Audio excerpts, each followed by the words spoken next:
Ito guys, yung aking lulutuin. Binabad ko na to siya sa tuyod kalamansi at paminta. Gagawin natin siyang steak. Ito, nag-fry lang ako ng bawang. Pinapa-brown ko lang siya. Tapos mamaya, i-fry ko na rin to. Ito na guys, tapos na yung bawang natin. I-fry ko na rin yung isda. Olive oil ang nilagay ko. Dagdagan natin. Fry na natin.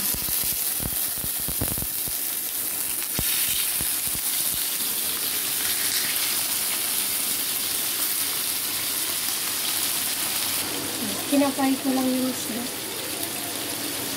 Yan guys, binaliktad ko muna. Binaliktad ko muna siya. Isa tayo dito. Ito naman. I-fry pa natin.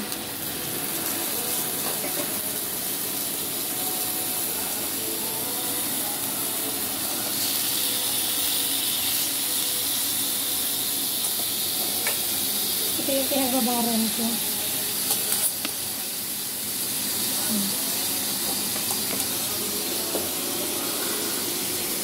Baliktarin na natin.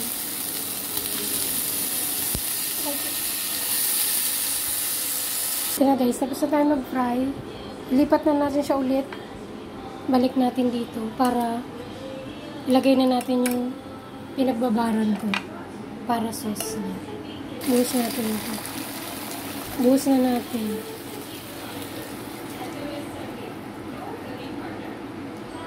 Na guys. Takpan lang natin. Lagyan ko na rin siya ng konting tubig para dagdag sa sauce niya. Takpan natin para kumulo. Guys, kumukulo na ang ating steak.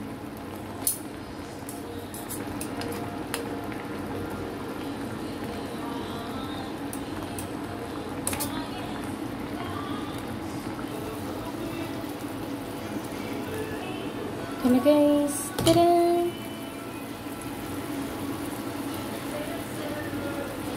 Sarap.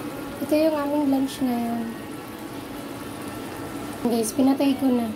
Lipat ko na siya. Guys, lagyan na natin yung bawang.